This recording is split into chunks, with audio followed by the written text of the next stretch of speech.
దేవుని బిడ్డలారా, స్త్రీల సభలు ముగించుకున్న మీదట, స్త్రీల సందేశములు విన్న మీదట కొన్ని విషయాలు మీతో దేవుని వాక్యముల నుండి పంచుకోవాలని ఆశిస్తూ, తాలిమి గల తల్లులు ఈ తాలిమి అనే విషయములో నుండి చెప్పవలసిన వారు తమ విషయాలు చెప్పి ఉండగా, నా మటుకు నేను మరికొన్ని విషయాలు మీతో పంచుకోవాలని ఆశిస్తూ, పిల్లరా, తల్లి అనగా జనని, జనని అనగా జనములకు మూలమైనది. అలాగే జన్మనిచ్చేది. ఇంగ్లీష్ భాషలో మదర్ అనే మాట లాటిన్ మెహతర్ అనే మాటలో నుండి ఆవిర్భవించినట్లు చూస్తూ ఉన్నాం. కాబట్టి మెహతర్ అనగా ఉత్పత్తి, తల్లి మూలముననే ఉత్పత్తి, తల్లి మూలముననే జగత్తి. తల్లి లేకుండా జనము లేడు, తల్లి లేకుండా ఉత్పత్తి లేదు, తల్లి లేకుండా జనాంగము ఉండదు. కాబట్టి తల్లి యొక్క పాత్ర దేవుని వాక్యం బట్టి బహు విశిష్టమైన మరియు విశేషమైన పాత్ర అయి ఉంటూ ఉన్నది. కాబట్టి దాల్చేది మరియు బహుకరించేది అని మనం చూస్తూ ఉన్నాం. దేవుడు తన ప్రేమను, తన కనికరమును మరియు దేవుడు తన యొక్క పరిపాలనను ఎలాగూ జరిగిస్తారో అను సంగతిని తల్లికి పోల్చి దేవుని వాక్యములో దేవుడు సెలవిచ్చుట, తల్లి సాదృశ్యము ద్వారా తన దివ్య లక్షణములను మానవునికి వెల్లడి చేయుట మనం చూడగలుగుతూ ఉన్నాం. వాక్యం తరచి అందరం దేవుడు తల్లులకి ఇచ్చిన ఆ ఆధిక్యతతో పాటు తాను కూడా ఒక తల్లిగా ఎలాగ మరలను ఆదరించువారై ఉన్నారు చూస్తూ యెషయా గ్రంథం 66వ అధ్యాయం 13వ వచనం చదువుకుందాం. ఒకని తల్లి వారిని ఆదరించినట్లు నేను మిమ్మును ఆదరించెదను. ఒకని తల్లి వారిని ఆదరించినట్లు నేను మిమ్మును ఆదరించెదను. యెరూషలేములోనే మీరు ఆదరింపబడెదరు. మీరు ఆదరింపబడెదరు. యెషయా గ్రంథం 49వ అధ్యాయం 15వ వచనం. స్త్రీ తన గర్భమున పుట్టిన బిడ్డను, స్త్రీ తన గర్భాన పుట్టిన బిడ్డను కరుణింపకుండా తన చంటి పిల్లను మరచునా? తన చంటి బిడ్డను మరచిపోతుందా? వారైనా మరచిపోతారేమో కానీ నేను నిన్ను మరువను. దేవుడు అంటారు, ఒక తల్లి తన గర్భాన పుట్టిన బిడ్డలైన వారిని ఆదరించు రీతిగా మిమ్మలను ఆదరిస్తా. నా ఆదరణ తల్లి ఆదరణ వంటిది. ఈవేళ మన ధ్యానం తల్లి ఆదరణ ఎటువంటిది అనేక విషయాలు మనం ధ్యానం చేసుకుందాం. రెండవది, తల్లిలో ఉన్న మరి యొక్క తత్వం కరుణ. మూడవది, తల్లి యొక్క మరి యొక్క తత్వం నిత్య స్మరణ. మొదటిది ఆదరణ, రెండవది కరుణ, మూడవది స్మరణ. కాబట్టి తల్లులు కరుణించువారై ఉండాలి, ఆదరించువారై ఉండాలి, స్మరణ చేయువారై ఉండాలి. ఈ మూడు గలవారే తల్లులు, ఈ మూడు లేనివారు బహుశా లొల్లులు. లొల్లు అంటే శూన్యం, లొల్లి అంటే శూన్యం. ఇంకా మరిన్ని విషయాలు మనం ధ్యానం చేసుకుందాం. చెప్పండి. తల్లి మొదటి తత్వం ఆదరణ, రెండవ తత్వం కరుణ, మూడవ తత్వం స్మరణ. పిల్లరా, ఈ విషయాలనే పౌలు గారు కూడా తన పత్రికలో వివరిస్తూ మొదటి తెస్సలోనికై పత్రిక 2వ అధ్యాయం 7వ వచనం చూద్దాం. అయితే స్తన్యమిచ్చు తల్లి, స్తన్యపానమిచ్చు తల్లి తన సొంత బిడ్డలను తన సొంత బిడ్డలను గారాబముతో చూచునట్లు మేము మీ మధ్య సాధువులమై ఉన్నాం. ఎలాగు స్తన్యపానము చేయు బిడ్డను మమకారముతో ఆప్యాయతతో అల్లారి ముద్దుగా సౌమ్యంగా గారవంగా ఒక తల్లి సాధువుగా చూసుకుంటుందో అలాగున వాక్య పరిచారకులమై ఉన్న మేము చూసుకున్నాం. అలాగున మిమ్మల్ని మా చిన్న శిశువుల వలె మిమ్మల్ని సాకాం అంటారండి పౌలు గారు. పిల్లరా, ఆరంభములో దేవుని ప్రేమ, తల్లి ప్రేమను సూచించు కొన్ని పర్యాయ పదాల ద్వారా దేవుడు, తల్లి వీరి ప్రేమలు మీకు కొన్ని విషయాల ద్వారా తెలియచేయాలని ఆశిస్తున్నాను. పిల్లరా, తల్లిని దేవుని కలిపే ఒక మంచి మాట ఏమనగా, mother is the name for God on the lips and hearts of little children అనగా చిన్న పిల్లల పెదవులలో హృదయాలలో మెదిలే దేవుని పేరు తల్లి. కాబట్టి పుట్టిన బిడ్డకు దేవుడు తెలియదు. దేవుడనేవాడు బిడ్డకి ఎప్పుడు తెలుస్తాడు? దేవుడు అన్నవాడు ఉన్నాడు అని పిల్లవాడు అర్థమవటానికి సుమారు 3 సంవత్సరం 4 సంవత్సరాలు వయస్సు అవసరమై ఉంటుంది.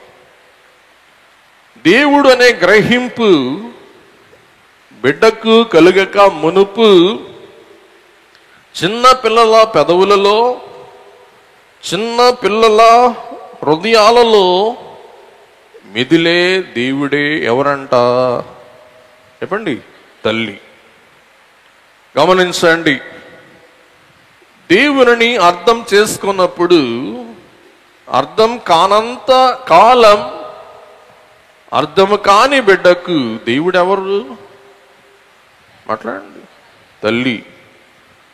చిన్న పిల్లల పెదవులలో హృదయాలలో మెదిలే దేవుని పేరు చెప్పండి, తల్లి. కాబట్టి తల్లి తప్ప వారికి వేరే తెలియదు. తర్వాత ఇప్పుడు తండ్రి అనేది అర్థమవుతుంది. వారి ఆరణ పాలన, వారి సౌఖ్యాలు, వారి బోసి నవ్వులు, మరియు వారి సంతోషం, వారి దుఃఖం, ఇవన్నీ అర్థం చేసుకోగలది. ఇవన్నీ వారు అర్థం పట్టేగల ఒక వ్యక్తి ఎవరు? చెప్పండి, తల్లి. చూడండి, తల్లికి ఎంత గొప్ప స్థితి ఉందో. కాబట్టి తల్లి ముందు చూసి తర్వాత తాలిమి అనేది మనం ఆలోచిద్దాం. కొన్ని తెలుగు భాష పర్యాయ మాటల ద్వారా దేవునికి తల్లికి ఉన్న అన్వయం. మొదట తల్లి బిడ్డను కనునది అయ్యున్నది, తరువాత కానున్నది అయ్యున్నది. కన్నుట, అలాగే రెండవ కన్నుట. కనుట అనగా ప్రసవించుట.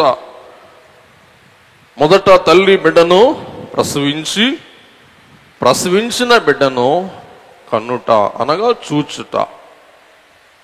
అలాగే దేవుడు కూడా మనలను కన్న దేవుడు, మనలను సృష్టించిన దేవుడే, నిత్యం మన మీద దృష్టి ఉంచు దేవుడు. ద్వితీయోపదేశకాండం 1:31. ఐగుప్తులోను అరణ్యంలోను మీ కొరకు చేసినట్టు మీ పక్షముగా యుద్ధము చేయును. మీరు ఈ చోటికి చేరు వరకు మీరు వచ్చిన మార్గమంతటిలోను మనుష్యుడు తన కుమారుని ఎత్తుకొనున్నట్లు మీ దేవుడైన యెహోవా మిమ్మును ఎత్తుకొని వచ్చిన సంగతిని మీరెరుగుదురు. పిల్లరా, యెషయా 46:3 దేవుడు కనేవాడు, అలాగే గనేవాడు అంటే చూసేవాడు. యాకోబు ఇంటివారలారా, ఇశ్రాయేలు ఇంటి వారిలో శేషించిన వారలారా, గర్భమున పుట్టినది మొదలుకొని, గమనించండి, గర్భాన్న పుట్టినది మొదలుకొని నా చేత భరింపబడిన వారలారా, చూసారా, గర్భమున పుట్టినది మొదలుకొని నా చేత భరింపబడిన వారలారా, తల్లి ఒడిలో కూర్చుండినది మొదలుకొని, తల్లి ఒళ్ళో మీరు కూర్చున్నది మొదలుకొని నేను చంక పెట్టుకున్న వారలారా, చూసారా, నేను సంక పెట్టుకున్న వారలారా నా మాట ఆలకించుడి. దేవుడు ఎవరంట? గర్భము పుట్టినది మొదలుకొని భరించి ఒడిలో కూర్చుండినది మొదలుకొని చంక పెట్టుకున్న వరకు మిమ్మల్ని నేను వీక్షించాను అంటారు దేవుడు.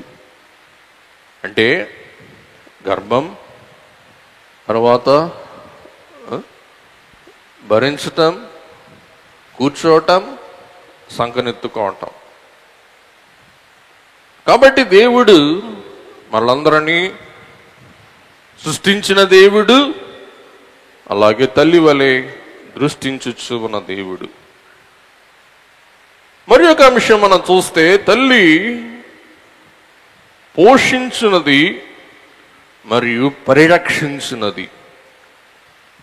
పిల్లరా, తల్లి పోషించడం మాత్రమే కాదు, పరిరక్షించేది. అందుకే ఇప్పుడే చదువుకున్న మొదటి దశలోనికే పత్రిక 2వ అధ్యాయం 7వ వచనం, అయితే స్తన్యమిచ్చు తల్లి తన సొంత బిడ్డలను పోషించునట్లుగా మేము మీ మధ్యను, చూసారా, పోషించునట్లుగా.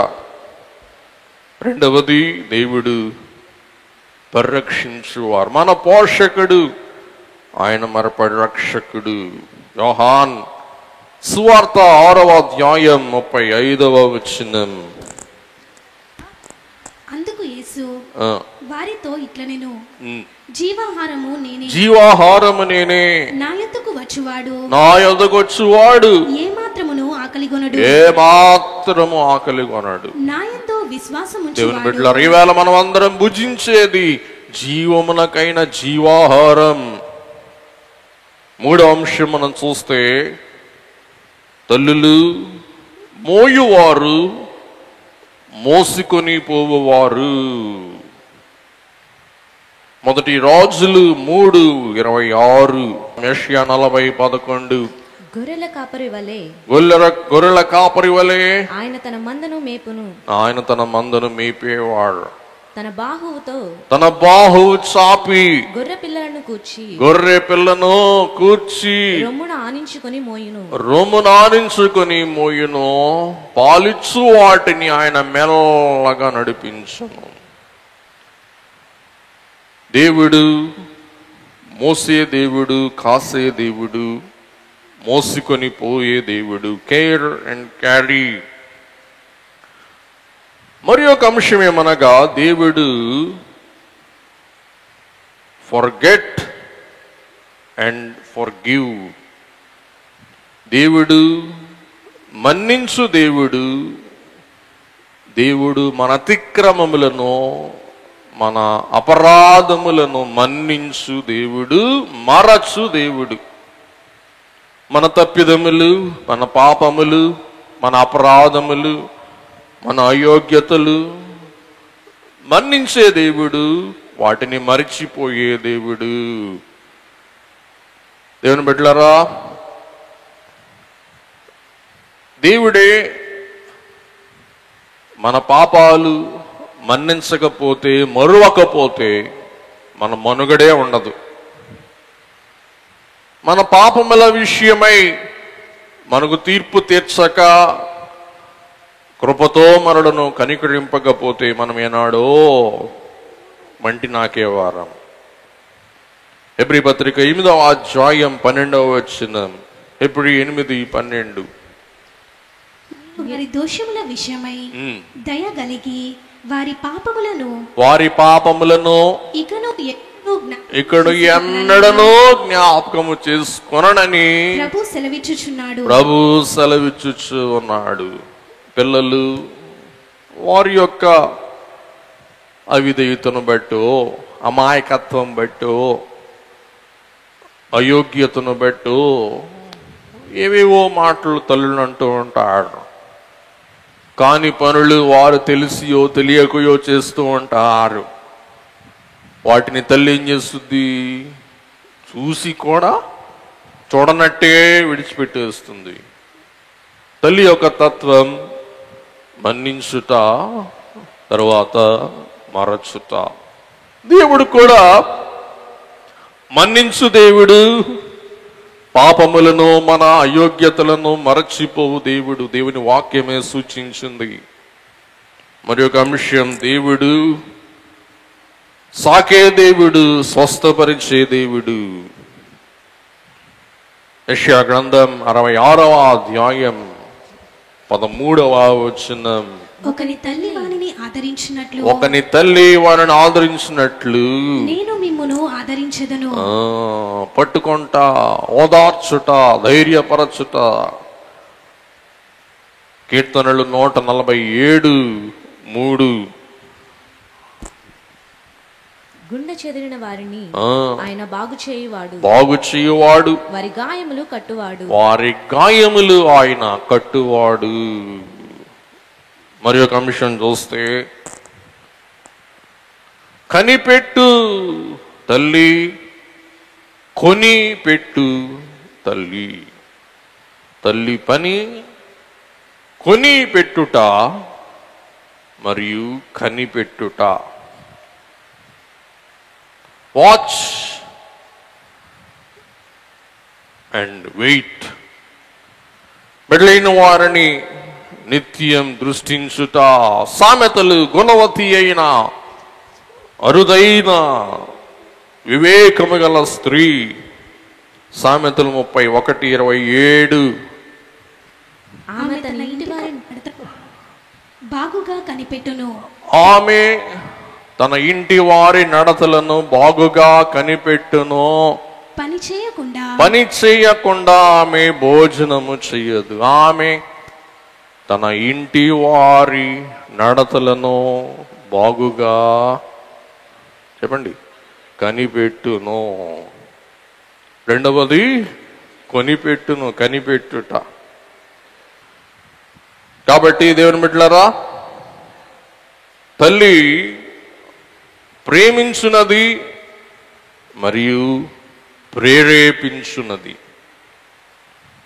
తల్లి ప్రేమించున్నది, రెండవది ప్రేరేపించున్నది. అలాగే దేవుడు కూడా లోకాన్ని ఏం చేశాడు? బహుగా ప్రేమించాడు. ప్రేమించి తన ఏకైక కుమారుని లోకమునకు దానముగా ఇచ్చి, తన కుమారుని విశ్వాసముంచు వాడు నశింపకుండానట్లు వారికి నిత్య జీవము దయచేయునట్లు దేవుడు ప్రేమతో ప్రేరేపింపబడి ఎవరినిచ్చారు దానముగా? తన స్వంత కుమారుని. యోహాను సువార్త 14వ అధ్యాయం 19వ వచనం. అయితే మీరు నన్ను చూతురు, నన్ను సూతురు, నేను జీవించుచున్నాను కనుక మీరును జీవింతురు, మీరును నన్ను బట్టి జీవింతురు. తల్లి యొక్క తత్వం లవ్, లివ్.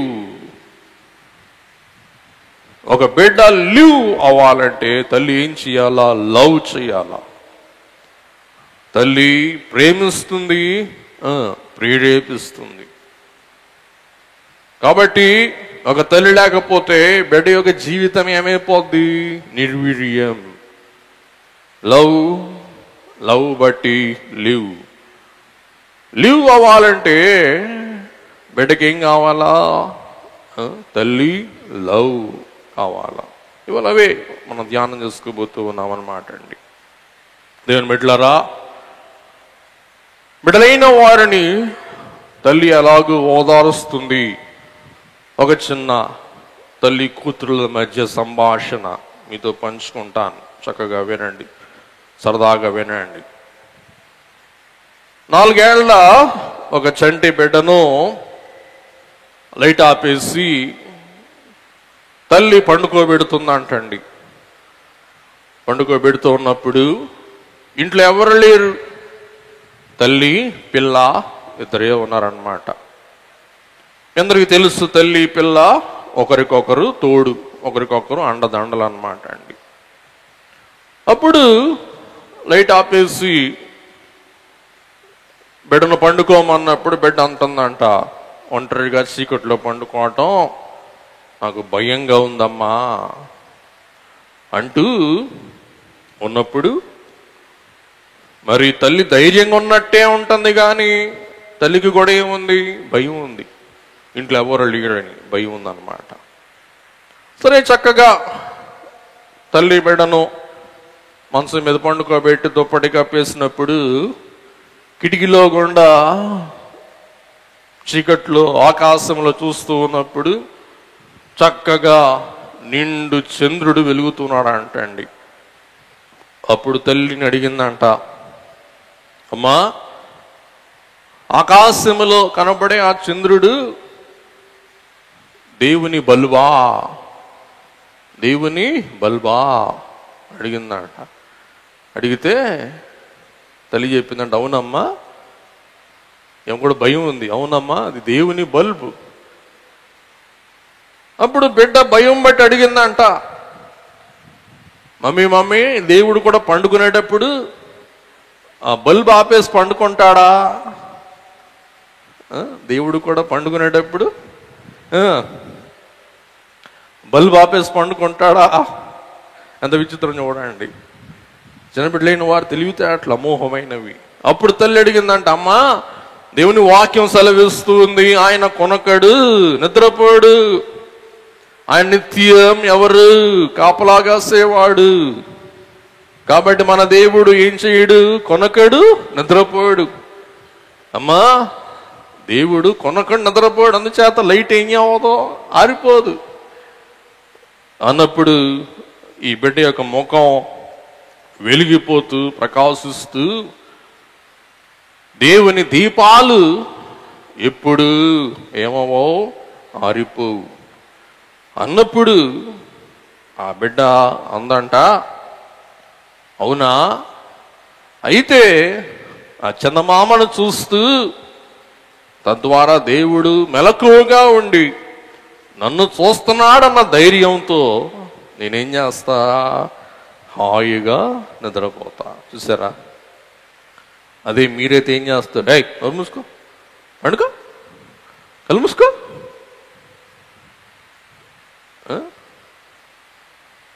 కళ్ళు ముగిపోతే శుభ్రంగా దుప్పటి కప్పేస్తారు నెత్తి మీద. కాబట్టి దేవుడు నిద్రపోడు, దేవుడు నిత్యం మెలకువగా ఉంటూ ఉంటాడు. దానికి నిదర్శనమే ఏం చెప్పండి? ఆకాశములు ప్రకాశించే చందమామ. అందుచేత దేవుడు, నా దేవుడు నిత్యం మెలకువగా ఉన్నప్పుడు నేనేం చేస్తాను? మెలకువగా ఉన్న దేవుని ఎదుట హాయిగా నిద్రపోతా. ఇటువంటివి బిడ్డలైన వారికి నేర్పించవలసిన వారము అయి ఉంటూ ఉన్నాం. దేవుని బిడ్డలారా, ఈ కాలంలో ఉన్న ఒక విశేషం మనం గమనించవలసిన ఒక విచిత్రం మీతో పంచుకోవాలని ఆశిస్తూ ఉన్నాను. మీరు ఆలోచించండి, మీరు ఇది అవునో కాదో మీ మనసులో మీరే గ్రహించుకోండి. చూసారా దేవుని బిడ్డలారా, కాలం ఎలాగూ అవస్థలతో మరియు సౌకర్యాలున్న కలతలతో ఎడబాపులతో నిండి ఉన్నదో మనం గ్రహింపగలుగుతూ ఉన్నాం. ఆ కాలంలో పిల్లలు చక్కగా తల్లులు పిల్లల్ని స్కూల్కి తీసుకుని వెళ్ళేవారు, స్కూల్కి అన్నం తీసుకుని వెళ్ళి భోజనం పెట్టేవారు. ఈవేళ ఏమండే పెట్టరా భోజనం, ఎందుకు మరి తీసుకుని 10,000 తీసుకోండి, ఏం చేయండి, ఇంటికి పంపించబాకండి, ఇంటికి పంపించబాక. అప్పుడు ఆ కాలంలో ఏమయ్యా ఇంట్లో మాతో గడిపే అవసరం లేదా, మరి పిల్లల్ని మేము చూసుకునే పని లేదా అనేవాళ్ళు ఆ కాలం. ఈ కాలంలో ఉదయం 9ంటికి వెళ్తే 10 దాకా పంపించబాకండి, ఇంటికి వచ్చి నిద్రపోవటమే ఆడు పని. అప్పుడు దాకా ఏం చేయబాకండి, వదిలిపెట్టబాకండి. 6ంటికి కుదరదు, ఎప్పుడు వదిలిపెట్టాలా, 9ంటికి. అవసరమైతే పరీక్షలు అయితే రాత్రి ఆడే పండుకోబెట్టడం, ప్రశాంతంగా ఉంటాం. ఏం చేస్తుంది ఏమో సెల్ ఫోన్, అందుకంటే మాట్లాడకూడదులేండి.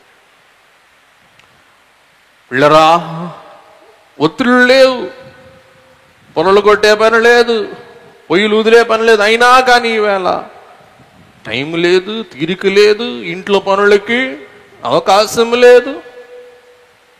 చూడండి సమాజం ఎటు మల్లుతూ ఉంది.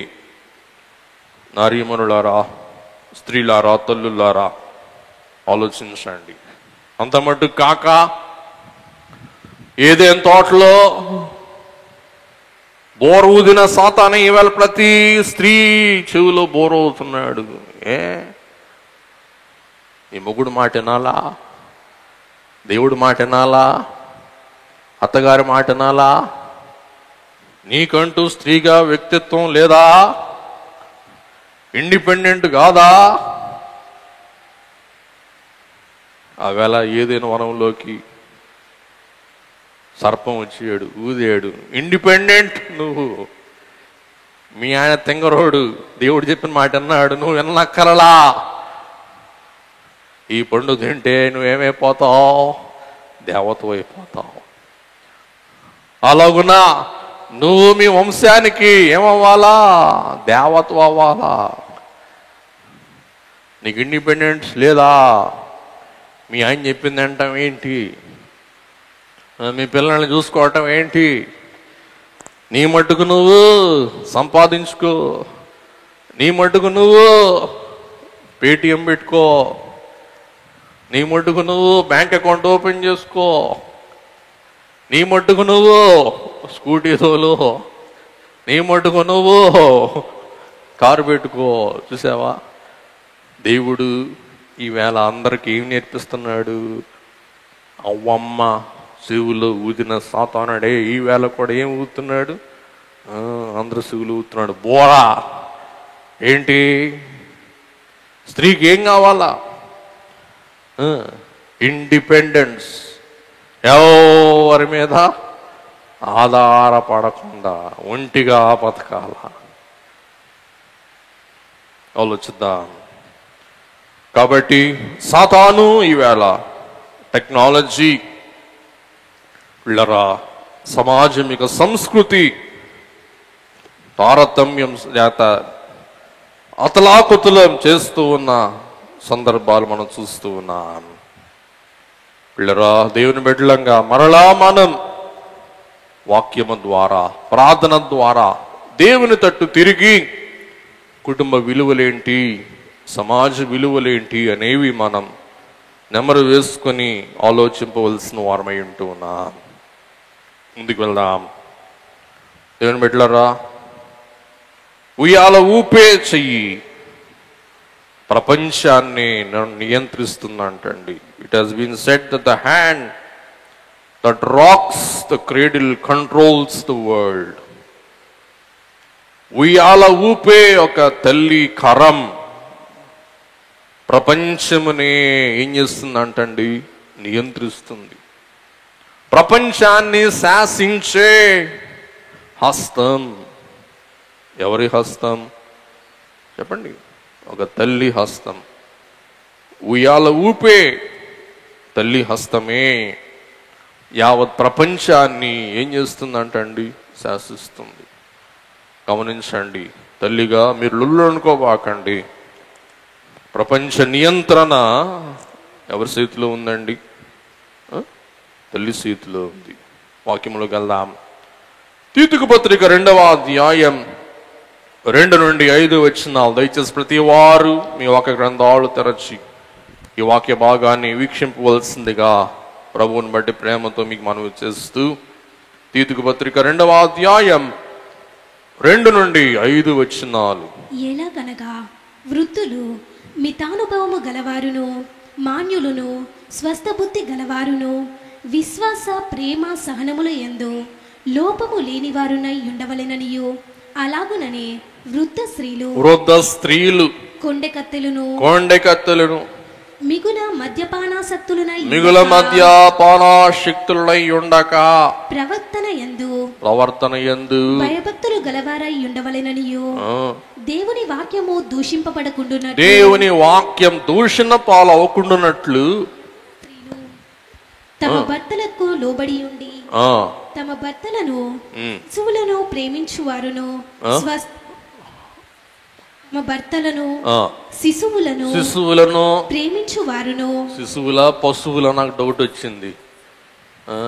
మీరు కుక్కల్ని ప్రేమించే వాళ్ళ, పిల్లల్ని ప్రేమించే వాళ్ళ? చదువమ్మ. శిశువులను ప్రేమింపవలననియు, స్వస్థ బుద్ధి గలవారును, స్వస్థ శుద్ధమైన బుద్ధి గలవారును, పవిత్రులై ఇంట ఉండి పని చేసుకొనువారును మంచివారునై ఉండవలెనని బుద్ధి చెప్పుచు మంచి ఉపదేశము చేయువారునై ఉండవలెననియు. వినండి, మంచి ఉపదేశము చేయువారునై ఉండవలెననియు బోధించుము. అమ్మగారులే మంచి ఉపదేశం చేయట్లేదు, ఇంక మీరే మంచి ఉపదేశం చేస్తారండి. స్త్రీలు ఏం చేయాలంటండి? మంచి ఉపదేశం చేయువారై ఉండవలెను. ముందుకెళ్దాం. తాలిమి అనే మాట ప్రాస కలిసేలాగున ఈవేళ సమయం బాబాయ్ టైం చాలా అయిపోతుంది. సమయం బట్టి కొన్ని విషయాలు మనం ధ్యానం చేసుకుందాం. మొదటి అంశం, తల్లికి అవసరమైనది చెలిమి, స్నేహ బాంధవ్యం, చెలిమి. తాలిమి యొక్క ప్రాస చెలిమి. తల్లికి అవసరమైనది చెలిమి అంటే ప్రేమ. ఏ ప్రేమ? అగాపే ప్రేమ. ప్రేమ అనేక రకాలుంది. స్ట్రూస్, ఇరోస్, ఫిలియో, అగాపే. ఇరోస్ లోకం ఈవేళ మనిషిని రెచ్చగొట్టే ప్రేమ. పిల్లకాయలకు కూడా లేనిది నూరిపోసే, అదేమంటారు, ప్రేమ. ఇరోస్ అంటే పురుష స్త్రీల మధ్య ఉండే కామవాంఛ. ఇరోస్ అది ప్రేమే, అది ఒక విధమైన ప్రేమ. ఇరోస్. ఫిలియో జన్మను బట్టి తోబుట్టువులకు ఉండే ప్రేమ. బ్రదర్ అండ్ లవ్, ఇచ్చిపుచ్చుకొనుట. స్వరక్తము కాబట్టి ఒకరినొకరు ప్రేమించుకొనుట ఫిలియో. స్ట్రూస్ అనగా దేవుని బిడ్డలారా వ్యవహారిక ప్రేమ. వ్యవహారములకు సంబంధించిన ప్రేమ, వ్యాపార ప్రేమ, వ్యవహార ప్రేమ, అన్నిటికీ మించిన మిన్నైన ప్రేమ అగాపే, అంటే దేవుని ప్రేమ. ఈ ప్రేమ యొక్క తత్వాలు: మొదటిది షరతులు లేనిది, రెండవది స్వేచ్ఛతో కూడినది, మూడవది సత్సంకల్పం కలిగినది, నాలుగవది త్యాగ పూరితమైనది. అగాపే ప్రేమ. తల్లి ప్రేమ దేవుని ప్రేమ అయి ఉండవలెను, అయి ఉండును. షరతులు లేని ప్రేమ. నువ్వు చదువుకుంటేనే నీకు భోజనం పెడతానంటదా తల్లి? అనదు. నువ్వు స్కూల్కి వెళ్తేనే నీకు అన్నం పెడతానంటదా తల్లి? అనదు. నువ్వు పాస్ అయితేనే నేను ఇంట్లో ఉంచుతాను, పాస్ కాకపోతే ఇంటి బయటికి నెట్టి గుమ్మం మోస్తానంటదా తల్లి? అనదు. షరతులు లేని, స్వచ్ఛమైన, ప్యూర్, కపటము లేని, దోషము లేని, కలంకము లేని ప్రేమ. సత్సంకల్పముతో బిడ్డలైన వారి మేలు, బాగోగు, వృద్ధి, ఘనత, వారి యొక్క పురోగతి చూడాలా. సత్సంకల్పం. నాలుగవది త్యాగ పూరితమైన, త్యాగము చేసేది. గమనించారా? సహజంగా మనం చూస్తూ ఉంటే ఇంట్లో బిడ్డలు లడ్డులాగా ఉంటాడు, యజమాని ఫైల్ మ్యాన్ లాగా ఉంటాడు, కానీ ఈమె బక్క చిక్కి ఒక్కిగా ఉంటుంది. ఎందుకు? అందరికీ నిండుగా పెట్టి మిగిలిన ముద్ద తిందాం అంటే తల్లికి ఏముంటుంది చెప్పండి? త్యాగం. అంటే తను తాను బిడల కుటుంబ స్వప్రయోజనం లేక కుటుంబ ప్రయోజనం కొరకు స్వార్థముగా కాక కూడిన ప్రేమ. కాబట్టి హత్తుకునే ప్రేమ, ముద్దు పుట్టుకునే ప్రేమ, అలాగే చక్కగా ఆదరించే ప్రేమ, ఆదుకొని ప్రేమ అని మనం చూస్తూ ఉన్నాం. కాబట్టి తల్లులు బిడల పట్ల ప్రేమను ఏం చేయాలండి? వ్యక్తము చెయ్యాల, తప్పదు. తండ్రులుగా బహుశా మాబోటోళ్ళు మరి మగవారు ప్రేమ కలిగి ఉంటారు, కానీ ఏం చేస్తారు? దాచుకుంటారు. కానీ తల్లి ఏం చేయాలా? ప్రేమను వ్యక్తపరచాలా, విశదీకరించాలా. దేవుని బిడ్డలారా,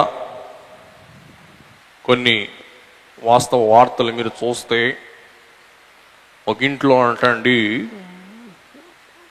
భర్తకి భార్యకి మధ్య ఘర్షణ జరిగిందంటండి. ఘర్షణ.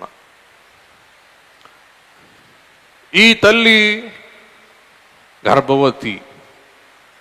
గర్భవతిగా ఉన్న తల్లి, తండ్రి లేకపోతే భర్త ఘర్షణ పడ్డారంట. ఈ అమ్మాయికి, గర్భవతి అయిన తల్లికి మూర్ఛ వ్యాధి ఉందంటండి. మూర్ఛలు ఎప్పుడైతే టెన్షన్ పడి మొగుడు మీద ఎగబడిందో వెంటనే వచ్చేసినాయి అంటండి, మూర్ఛలు వచ్చేసినాయి. గర్భవతిగా ఉండి మూర్ఛలకి పడిపోయిందంట. వెంటనే తీసుకెళ్ళి ఆసుపత్రిలో జాయిన్ చేసేయాడు. ఆ మూర్ఛలకి అదేమంటారు, సడేషన్ పెట్టాడు, మత్తు ఎక్కిచ్చాడు. ఆ మత్తులోనే బిడ్డను కని కోమాలోకి వెళ్ళిపోయిందంట. స్పృహలో లేదు. బిడ్డ పుట్టింది కానీ తల్లి స్పృహలో లేదు. ఎలాగూ తల్లిని లేపాలా, ఏం చెయ్యాలా అన్నప్పుడు అందులో మందులు ఇచ్చారు, ఔషధాలు ఇచ్చారు, పని చేయట్లా. వెంటనే పుట్టిన ఆ తల్లికి, గర్భాన పుట్టిన బిడ్డను దుప్పటి కాస్త తీసి చక్కగా బిడ్డను ఈ రొమ్ము దగ్గర ఆనిచ్చారంటండి. వెంటనే బిడ్డ యొక్క చర్మ స్పర్శ కోమాలో ఉన్న తల్లికి తగలగానే వెంటనే కోమా వీడి కళ్ళు తెరిచి కన్నీళ్ళు కాస్తూ మొదలుపెట్టింది. ఏం చెప్పండి, తోలు కలిసేటప్పటికే ఏమొచ్చేసింది? జీవం, స్పృహ. బాబు, A mom woke up from a 23-day coma after her newborn baby was placed in her arms. Amanda Da Silva stunned doctors when she started to come around after Tiny Viter was put on her chest at Ceres Assis Chatubrian Maternity Hospital, MEEC, in Fortaleza, northeast Brazil.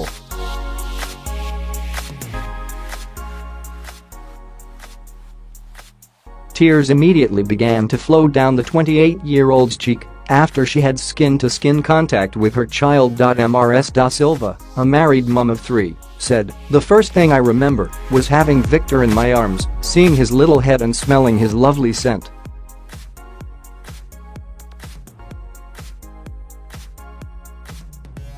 It was an amazing situation, but at the same time confusing.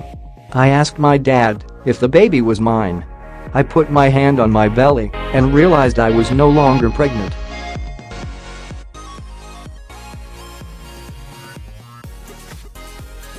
Fabiola Sa, an intensive care (ICU) nurse, suggested putting mom and baby together after Mrs. Da Silva was placed in the coma when she suffered an epileptic fit prior to the birth. దేవుని బిడ్డలారా, సరా చర్మ స్పర్శ, అలాగే బిడ్డ ఊపిరి శ్వాస. ఆ బిడ్డ వాసన చూడగానే, పుట్టిన బిడ్డ వాసన ముక్కులకి అందగానే, బిడ్డ చర్మం తన చర్మానికి తాకగానే వెంటనే ఏమొచ్చేసిందంటండి? జీవం. లేచి తన గర్భం చూసుకుందంట. గర్భంలో బిడ్డ లేడు. ఎక్కడున్నాడు? ఒళ్ళో ఉన్నాడు బిడ్డ, పొట్టలో లేడు. ఎడకొచ్చాడు? ఒంటికి వచ్చాడు. చక్కగా లేచి తన బిడ్డను సాకడం మొదలుపెట్టినాడు. చూసారా, బిడ్డ యొక్క స్పర్శ శ్వాస ఎలాగూ అనుబంధం కలిగి ఉంటుందో మనం చూడగలుగుతూ ఉన్నాం. అలాగే ఈ కాలంలో మనం చూస్తే పేదరికం బట్టి, మన భారతదేశంలో దారిద్ర్యం బట్టి మరియు భయంకరమైన అనాచారములు బట్టి బిడ్డలైన వారిని దేవుడిని క్షమించుగాక. వాస్తవం, ఇడ్లీ పొట్లాల్లాగా పాలిథిన్ కవర్లో కట్టి మున్సిపాలిటీ డస్ట్బిన్లో వేయటం అనేది ఈవేళ ప్రపంచంలో కిరాతకులైన తల్లుల యొక్క ప్రతీకగా మనం చూస్తూ ఉన్నాం. చూడండి ఒకసారి.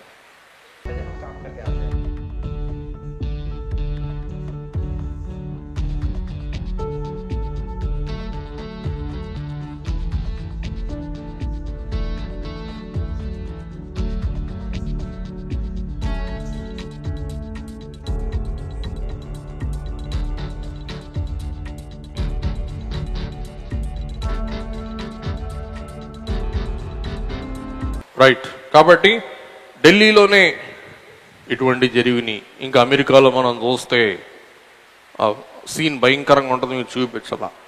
అమెరికా దేశంలో భయంకరమైన, మన దేశంలో కూడా భయంకర పరిస్థితులు. అందుకే ఏషియా 49:15 దేవుడు అడుగుతున్నాడు, ప్రశ్నిస్తూ ఉన్నారు. స్త్రీ తన గర్భాన పుట్టిన బిడ్డను కరుణింపకుండా తన చంటి పిల్లను మరుచునా, తన చంటి బిడ్డను మరుస్తుందా?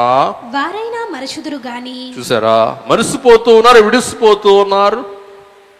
వారిని మేము కనలేదన్నట్లు వదిలిపెట్టి వేస్తూ ఉన్నాడు. అంత విచారం. కాబట్టి వృద్ధ స్త్రీలు, యవన స్త్రీలైన వారికి బోధించి, నేర్పించి, తెలియచేయవలసిన అంశాలు, ఎలాగూ యజమానులను చూసుకోవాలి, ఎలాగూ పిల్లలను చూసుకోవాలి, ఎలాగూ మంచి బుద్ధి గలవారై ఉండాలి, ఎలాగూ మంచి ఉపదేశం కలిగి ఉండాలి అనేది పెద్దలైన వారు ఏం చేయాలంటండి? చిన్నలైన వారికి నేర్పించవలసిన వారై ఉంటూ ఉన్నారని గమనిస్తున్నాం. అందుకే 2 తిమోతి పత్రిక 3వ అధ్యాయం 3వ వచనములో పౌలు గారు ముందే ఎప్పుడానో ఏనాడో ప్రవచిస్తూ హెచ్చరిస్తూ ఉన్నారు. మనుషులు అనురాగరహితులు. ఏమై ఉంటారంటే అనురాగరహితులు, అతి ద్వేషులు, ప్రేమ లేని వారు, అతి ద్వేషులు, అపవాదకులు, అజితేంద్రియులు, క్రూరులు, సజ్జన ద్వేషులు. చూసారా, దేవుని వాక్యం ఇంటికి వచ్చి చదువుకోండి. వీరందరూ ఎటువంటి వారు రాబో కాలమందు ఉంటారు అనేది పౌలు గారు ముందే తెలియజేశాడు. కాబట్టి తీతుకు 2:4 చదువుకొని త్వరగా ముందుకు వెళ్ళిపోదామండి. అలాగుననే వృద్ధ స్త్రీలు కొండెకత్తెలను మిగుల మద్యపానాసక్తులనై ఉండక 4వ వచనం 4 అన్నాను. యవ్వన స్త్రీలు తమ భర్తలకు లోబడి ఉండి తమ భర్తలను శిశువులను ప్రేమించువారును స్వస్థ అనగా స్వచ్ఛమైన, మలినము లేని, కల్మషము లేని, డాగు లేని, బుద్ధి గలవారును పవిత్రును, ఇంటి ఉండి పని చేసుకుని వారును మంచివారునై ఉండవలనని బుద్ధి చెప్పాలి. ఎవరికి బుద్ధి చెప్పాలి? వృద్ధ స్త్రీలు, యవన స్త్రీలకు బుద్ధి చెప్పాలి. గడ్డి తినిపించకూడదు అంటండి, బుద్ధి చెప్పాలంట. కాబట్టి బిడలకు తల్లి ప్రేమ అవశ్యం. ఒక గొప్ప బోధకుడు హెన్రీ వార్డ్ బీకర్ అనే బోధకుడు ఇలాగా అంటారు: the mother's heart is the child's school room. వినండి, తల్లి హృదయమే పిల్లలకు పాఠశాల గది. తల్లి హృదయమే పిల్లలకి ఏంటంటండి బడి గది. తల్లి హృదయం పిల్లలకు బడి గది. సుమారు 9 అంశాలు ఉన్నాయి. దేవుని బిడ్డలారా, మొదటి అంశం చెలిమి. మరలా 2వ శనివారం, 3వ ఆదివారం, 3వ సోమవారం మీరు ప్రత్యేకంగా మిన్నైన హన్నా, ఒక తల్లి తత్వం దేవుని వాక్యం బట్టి మీతో పంచుకోవడం జరుగుతుంది. 3 రోజులు మళ్ళా బ్రేక్. మరలా 22వ తారీఖు మిగతా విషయాలు ధ్యానం చేసుకుందాం. వీలుంటే శుక్రవారం ధ్యానం చేసుకుందాం. ఇవాళ కొంత మటుకైనా ఇంకా 4వ అనుకున్నాను కానీ టైం అయిపోయింది. 1:05 చెప్దాం అనుకున్నా కానీ 1 అయింది. అందుచేత ఈ శనివారం, 2వ శనివారం మిన్నైన హన్నా. తల్లులకి ఏముండాలి? మీకు లు అట్లా ఉంచి మధ్యలో కొన్ని పదాలు, కొన్ని అక్షరాలు కలిపి మీకు బోధించడం జరుగుతుంది. గమనించండి. తా కదిలించాం, లు కదిలించాం, మధ్యలో కొన్ని అక్షరాలు కలిపితే తల్లి తత్వాలు వస్తాయి అన్నమాట అండి. ఆ తత్వాలు 14, 15, 16 ఈ 3 రోజులు మీరు ధ్యానం చేయగలరు. 14, 15, 16 హన్నా గురించి లోతుగా 3 రోజులు హన్నాను గురించే ధ్యానం చేసుకోబోతూ ఉన్నా. సతిపడి రండి. అంతపర్యంతం దేవుడు మన కుటుంబాలను మెండైన, పసందైన, మహిమకరమైన, ఆశీర్వాదకరమైన, ప్రయోజనకరమైన, అద్భుతమైన కుటుంబాలుగా తీర్చిదిద్దుటకు తల్లులుగా మేమందరిని స్థిరపరచి, దృఢపరచి, బలపరచును గాక. దయగల ప్రభువా, కృపగల తండ్రి, సకల షరతులు, సూచనలు, ఆజ్ఞలు, నియమములు, నిబంధనలు, శాసనములు దేవాని వాక్య గ్రంథములో మాకు రాయించి అందించిన తండ్రి స్తోత్ర. మందులో నుండి శ్రేణ సభల తరిమేలా కొన్ని విషయాలు మేము ఈవేళ ధ్యానం చేసుకునే భాగ్యం అనుగ్రహించిన దేవా మీకు స్తోత్రం. సమస్త జీవులకు తల్లి, నీవు కలుగ చేసిన అవ్వమ్మ స్వామి, అలాగూ నీవేళ దేవా స్త్రీ ఇంటికి, సమాజానికి, దేశానికి, ప్రపంచానికి సూత్రధారి అయి ఉంటూ ఉండగా ఆ స్త్రీ యొక్క పాత్ర మేము సవిశేషముగా ధ్యానించి స్వామి, మా క్రైస్తవ కుటుంబాలే మాదిరి గల కుటుంబాలుగా లోకం నిలబడ కృపదాయి చేయమని, విత్తబడిన వాక్య వేతనం నిర్వీర్యం కాకుండా, వ్యర్థం కాకుండా, నిష్ఫలం కాకుండా, నిష్ప్రయోజనము కాకుండా ప్రతి అంతరంగములో మీరు నాటి పరిశుద్ధాత్మ ద్వారా నీరు పోసి దేవా నూరంతల ఫలం మేమందరం చూసి నిన్ను గణపరచగల కృపను గ్రహించుమని, నిన్ను కుడిచిన స్తనములు ధన్యములు అని, నిన్ను కనిన తల్లి గర్భం శ్రేష్టం అని లోకము చేత పొగడబడిన యేసు నామమున వేడుకను ప్రార్థిస్తున్నాం పరమ తండ్రి. ఆమేన్.